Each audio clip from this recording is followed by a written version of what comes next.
नमस्कार साथियों, प्यारे बच्चों, स्वागत है एक बार फिर आपका हमारे इस YouTube चैनल में। देखिए, शासन की जो योजना है रुक जाना नहीं, उसके अंतर्गत अगर हमें 2 से अधिक विषय के अंदर अगर हम असफल हुए हैं तो उस योजना के अंतर्गत हम फॉर्म भर के फिर से परीक्षा दे सकते हैं। परीक्षा होने वाली है आपकी 4 जून से रुक जाना नहीं योजना की परीक्षा होने वाली है। यहाँ पर हमने अभी जो रुक जाना नहीं के जो पुराने पेपर्स हैं उनके बारे में बात करेंगे, कौन कौन से प्रश्न आएंगे और हम उसमें किस तरीके से सफल हों रुक जाना नहीं योजना के अंतर्गत पेपर दे करके, ताकि हमारा जो ये वर्ष है उसमें जो है हम अगली कक्षा में प्रवेश ले सकें। देखिए, पेपर के अंदर ऐसा कुछ लिखा हुआ नहीं आएगा कि रुक जाना नहीं योजना के अंतर्गत पेपर हैं।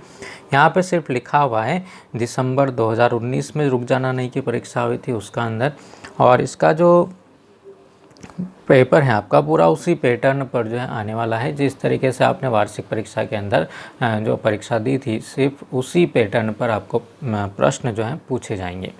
तो यहाँ पर ज़रूर लिखा हुआ है ये RJN, कहीं ना कहीं ऐसा कोड लिखा होगा। इसका मतलब होता है रुक जाना नहीं, और 10 मतलब 10वीं परीक्षा का ये पेपर है। पूरे 100 अंकों का पेपर है। अब की बार पैटर्न के हिसाब से आपका जो है चेंज होगा। ये सबसे पहले हम बात करें जो हमारा पैटर्न आने वाला है उसके अनुसार, तो यहाँ पर जो ऑब्जेक्टिव पूछे जाएंगे, सही विकल्प, रिक्त स्थान, सही जोड़ी, सत्य असत्य, एक शब्द में उत्तर, ये पूरे 32 नंबर पूछाएंगे। और यहीं से हमारा जो है पास होने का रास्ता जो है इन ऑब्जेक्टिव से निकलेगा। तो प्रयास ये कीजिए कि आप अधिक से अधिक ऑब्जेक्टिव जो हैं यहाँ पर सही करके आएँ। सबसे पहले ऑब्जेक्टिव की हम बात करते हैं। समांतर रेखाएं प्रदर्शित करता है समीकरण निकाय। देखिए, समांतर रेखाएं कब प्रदर्शित करेगा? जब कोई हल नहीं होगा, और कोई हल नहीं होने की स्थिति में क्या होता है, A1/A2 बराबर B1/B2 बराबर नहीं है C1/C2 के। यहाँ पर कौन सी रेखा प्रदर्शित करता है इसको भी देख लीजिए। और ये सारे ऑब्जेक्टिव आपको मिलेंगे अपनी किताब के पेज नंबर 51 के ऊपर जो सारणी बनी हुई है उसको आप अच्छे से अध्ययन कर लीजिए। एक ऑब्जेक्टिव यहाँ से आपका पक्का आपको पेपर के अंदर ज़रूर मिलेगा, ठीक है। तो यहाँ पर जो है ये संपाती रेखा प्रदर्शित करता है, ये प्रतिच्छेदी रेखा प्रदर्शित करता है, और यहाँ पर इसे हम बोलते हैं अद्वितीय हल, कोई हल नहीं, और अनंत अनेक हल। चलिए अगले ऑब्जेक्टिव के ऊपर आप आते हैं, जिसमें से निकलता है कि इनमें से कौन सी समांतर श्रेणी नहीं है। समांतर श्रेणी के लिए एक ही स्थिति होती है कि इसका डी देखते हैं हम, डी जिसको हम बोलते हैं क्या, सार्वंतर। अगर सभी पदों में सार्वंतर एक समान है, इसका मान बराबर आ रहा है, तो हम बोलेंगे कि समांतर श्रेणी है, अन्यथा समांतर श्रेणी नहीं है। कैसे होगी समांतर श्रेणी? देखिए, सभी पदों के अंदर अंतर, मतलब पिछले पद में से ये वाला पद घटा है तो इनका जो मान है वो एक जैसा जो है आना चाहिए। -3 में +1 जोड़ेंगे तो -2 आ जाएगा, +1 जोड़ेंगे तो यहाँ पर जो है -1 आ जाएगा। यहाँ पर 3 में 3 जोड़ा 6 आया, 6 में 3 जोड़ने पर क्या 12 आता है? क्या नहीं आता है, क्योंकि ये वाला पद जो अपने को, ये वाली जो है इसमें सार्वंतर बराबर नहीं है, इसलिए ये समांतर श्रेणी नहीं होगी। बाकी और को भी देख सकते हैं, यहाँ पर 1 3 5 है, यहाँ पर 3/2 1/2 -1/2, तो ये सारी जो है समांतर श्रेणियाँ हैं। अच्छा, वृत्त को 2 बिंदुओं पर प्रतिच्छेद करने वाली रेखा कहलाती है। इसमें से भी एक ऑब्जेक्टिव आपका जो है अध्याय 10 का है, और 10 में जो पहला प्रश्न दिया हुआ है 10.1 का, वहाँ से एक ऑब्जेक्टिव आपको जरूर मिलेगा। एक वृत्त पर जो है अनंत स्पर्श रेखाएं हो सकती है। किसी बिंदु पर, वृत्त के किसी एक बिंदु पर एक ही स्पर्श रेखा होगी। अच्छा, वृत्त को एक बिंदु पर प्रतिच्छेद करने वाली रेखा को स्पर्श रेखा कहते हैं, और वृत्त को 2 बिंदुओं पर प्रतिच्छेद करने वाली रेखा को वृत्त की छेदक रेखा कहलाती है। दिए गए प्रेक्षणों में सर्वाधिक बारंबारता वाला मान क्या कहलाता है? जो भी प्रेक्षण दे के जितने मान दे रखे उसमें सबसे अधिक बारंबारता वाला जो मान होगा उसे हम क्या कहेंगे? उसे हम बहुलक कहते हैं। निम्न में से कौन सी संख्या किसी घटना की प्रायिकता नहीं हो सकती है? ये भी पूछा हुआ है। तो यहाँ पर देखिए, प्रायिकता कभी भी ऋणात्मक नहीं होती है, क्योंकि प्रायिकता का जो मान होता है हमेशा 0 और 1 के बीच में रहता है। 0 से कम नहीं हो सकता, 1 से ज़्यादा नहीं हो सकता।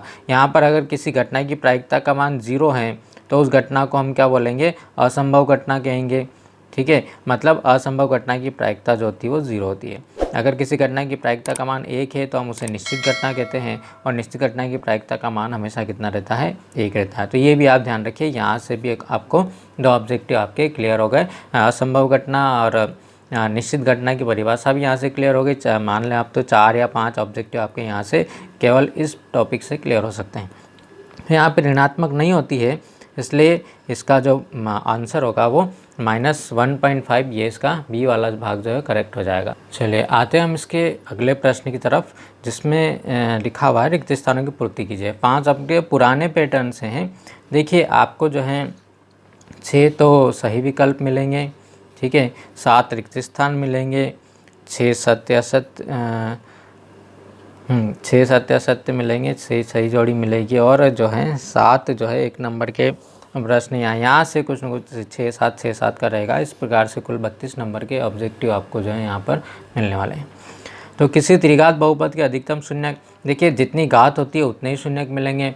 रैखिक बहुपद का 1 शून्यक, द्विघात के 2, त्रिघात के कितने शून्यक हो सकता है, अधिकतम 3 शून्यक हो सकते हैं। द्विघात समीकरण में v² - 4ac बराबर 0 है, तो समीकरण के मूल कैसे होंगे, समीकरण के मूल वास्तविक और समान होंगे।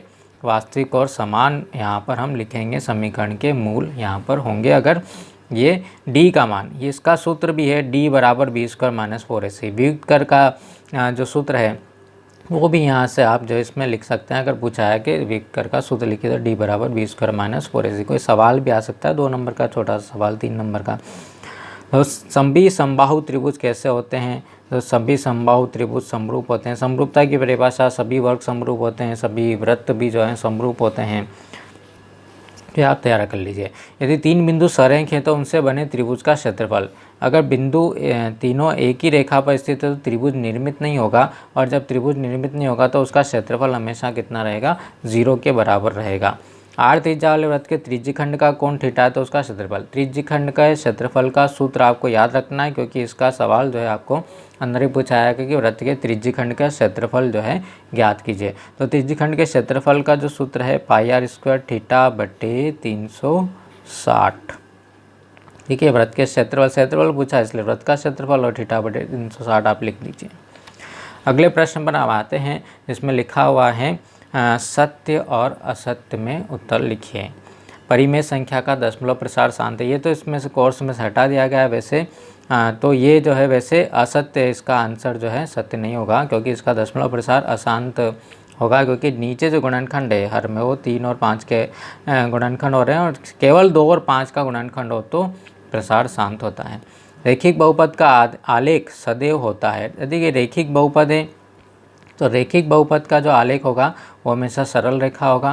द्विघात बहुपद का आरेख जो होगा परवलयकार का होगा, और त्रिघात बहुपद का आरेख जो होगा वक्र होगा। उससे ज़्यादा जितने भी होंगे वक्री होते हैं। तो रैखिक बहुपद का आरेख हमेशा कैसा होता है, सरल रेखा होता है, इसलिए ये जो है कैसा हो जाएगा, असत्य कथन हो जाएगा। वृत्त के किसी बिंदु पर स्पर्श रेखा स्पर्श बिंदु से जाने वाली त्रिज्या पर लंब होती है, ये एक सत्य कथन है, और ये प्रमेय भी है। आप इसे अच्छे तरीके से कर लीजिए। और इसकी जो एक और प्रमेय है, वृत्त के बाह्य बिंदु से खींची गई स्पर्श रेखाओं की लंबाइयाँ जो है समान होती है, PA बराबर PB वाली प्रमेय, वो पक्का आप जो है कर लीजिए। उन्नयन कोण की माप 90 डिग्री से अधिक होनी चाहिए। देखिए ये भी आपके कोर्स से हटा दिया गया है। वैसे उन्नयन और अवनमन कोण जो है वो हमेशा न्यून कोण होते हैं, 90 डिग्री से कम के होते हैं, तो ये भी असत्य कथन हो जाएगा। माध्य, माध्यक, बहुलक तीनों केंद्रीय प्रवृत्ति के माप होते हैं, ये भी आपको जो है याद करते आना चाहिए। अगला जो प्रश्न है वह है रिक्त स्थान। वह रैखिक समीकरण युग्म जिसका कोई हल नहीं होता है उसे कहते हैं। देखिए अभी भी बताया था कि समीकरण युग्म जिसका कोई हल नहीं होगा उसे हम असंगत समीकरण निकाय कहते हैं, और जिसका कोई हल हो उसे हम संगत समीकरण निकाय कहते हैं। द्विघात समीकरण हल करने का सूत्र लिखिए। द्विघात समीकरण का द्विघाती सूत्र जो होता है पूरा लिखेंगे, x बराबर -b plus minus root of b² - 4ac upon 2a, ठीक है। ये सूत्र होता है यहाँ पर द्विघात समीकरण हल करने का। वह समांतर श्रेणी जिसके पदों की संख्या परिमित हो, अब परिमित है तो उसे हम क्या कहेंगे, परिमित AP कहेंगे। परिमित श्रेणी कहेंगे, उसे हम परिमित श्रेणी कहेंगे। दो वृत्त की त्रिज्या में 2:3 का अनुपात है तो उनके क्षेत्रफलों में क्या अनुपात होगा, 12.1 का सवाल है। दो वृत्तों की त्रिज्याओं में 2:3 का अनुपात है तो क्षेत्रफल का अनुपात क्या होगा। ठीक है, त्रिज्या का अनुपात मतलब R1/R2 बराबर कितना है 2/3। क्षेत्रफल का अनुपात पूछ रहा है मतलब पहले वृत्त का क्षेत्रफल पाई R1², दूसरे वृत्त का क्षेत्रफल पाई R2²। पाई से पाई हमारा कैंसिल हो गया, बचा क्या R1²/R2²। R1 का स्क्वायर मतलब 4 और R2 का स्क्वायर मतलब 9। क्षेत्रफल पूछा जाए तो अनुपात कितना हो जाएगा, यहाँ पर 4:9 अपने को जो है मिल जाएगा। क्षेत्रफल के सूत्र में हम मान रख देंगे। और अगर परिधियों का अनुपात पूछा जाए तो परिधियों का अनुपात वही आएगा। देखिए इसी को हम अगर दो वृत्तों की त्रिज्याओं का अनुपात 2:3 है तो उसकी परिधियों का अनुपात क्या होगा। तो वृत्त की परिधि का जो सूत्र होता है वो कितना होता है 2πr1 और यहाँ पर कितना हो जाएगा 2πr2। 2π से 2π हमारा कैंसिल हो जाएगा, बचा क्या R1/R2 मतलब यही होगा। ठीक है, 2:3 ही होगा। अच्छा ऑब्जेक्टिव है, शंकु के छिन्नक का सूत्र लिखिए। ये आपके कोर्स में से हटा दिया गया, इसकी जगह आयतन का पूछ सकते हैं। शंकु का आयतन, बेलन का आयतन, गोले का आयतन, ये सूत्र भी जो आपको जो है यहाँ से याद रखने हैं। सही जोड़ी इसका जो है आखिरी ऑब्जेक्टिव है। इस सही जोड़ी आपको जो है यहाँ पर बनानी है। सही जोड़ी लिखिए। तो यहाँ पर देखिए 2 sin² theta plus cos² theta बराबर कहाँ से आएगी सही जोड़ी, यहाँ 6 आएगी और कहाँ से आएगी त्रिकोणमिति में से आएगी। इसका जो वीडियो है आप अच्छे तरीके से देख लीजिए, आपको चैनल पर मिल जाएगा। और एक जो पुराने पेपर जितने भी हैं उन सब का ये वीडियो जो है चैनल पर है, लगभग 20 मिनट 22 मिनट का वीडियो। इसमें पूरे 5 साल के जितने भी पेपर अभी तक हुए हैं उन सब के ऑब्जेक्टिव का एक वीडियो बना रखा है, उसके उत्तर सहित आप ज़रूर इसको अच्छे से बार बार देखिए और ऑब्जेक्टिव का अच्छे तरीके से अध्ययन कीजिए।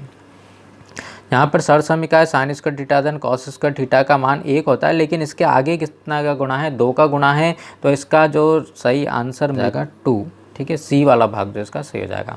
sin 30 का जो मान होता है वो कितना होता है, देखिए मान के लिए भी बहुत सारे वीडियो हमने बना रखे हैं। sin 30 डिग्री का जो मान होता है कितना अपने को मिलेगा। ठीक है, नहीं याद रहता है तो 0 1 2 3 4। ठीक है, ये 0 डिग्री है, 30 डिग्री है, 45 है, 60 है और ये 90 डिग्री है। सभी में 4 से भाग लगाए हैं। अपने को 30 डिग्री का मान चाहिए, वर्गमूल ले लें तो 1/2 जो है इसका राइट आंसर अपने को मिलेगा। लेकिन 1/2 तो यहाँ पर अपने को कहीं नज़र नहीं आ रहा है। ठीक है, तो इसका राइट आंसर जो 1/2। कभी कभी कुछ क्वेश्चन जैसे मेन पेपर में हुआ था उसका आंसर नहीं मिलेगा तो आपको बोनस नंबर उसका दिया जाएगा। tan 60 डिग्री का मान कितना होता है, tan 60 डिग्री का मान जो होता है वो √3 होता है। ठीक है, अब sin 90 थीटा बटे cos थीटा। अब sin 90 थीटा का सूत्र अपने को याद होना चाहिए। sin 90 थीटा को हम कितना लिखेंगे cos थीटा और बटे में कितना है cos थीटा। cos से cos कैंसिल हुआ, राइट आंसर कितना मिल गया अपने को, इसका 1 मिल गया। cos² थीटा -1 ये किसकी सर समीका है, ये sec² थीटा की सर समीका। हेक्सागोन वाला जो आपका ट्रिक है उस ट्रिक से आपको ये सारे सर समीका वाले सूत्र जो हैं अच्छे से उसको अध्ययन कर लीजिए। अभी टाइम है आपको 6 तारीख को जो इसका रुक जाना नहीं योजना का पेपर है। तो मिलते हैं हम अगले वीडियो के अंदर जिसमें हम बात करेंगे अगले पेपर को देखेंगे कि इसके बाद जो पेपर हुआ था उसमें किस तरह के ऑब्जेक्टिव पूछे गए हैं ताकि अपने को आइडिया मिल जाए। और बात करेंगे कि इस रुक जाना योजना के अंदर जो हमारा जो पेपर आता है क्या हमारे MP बोर्ड से ही प्रश्न लिए जाते हैं, पेपर से उठाए जाते हैं या बुक से अलग नया पेपर बनाया जाता है। तो मिलते हैं हम अगले वीडियो के अंदर, आप उसको ज़रूर देखिए, कुछ अपने को सीखने को ज़रूर मिलेगा। और ये 32 नंबर के ऑब्जेक्टिव है, इसके ऊपर आप पूरा फोकस कीजिए। तब तक के लिए have a nice day, thank you.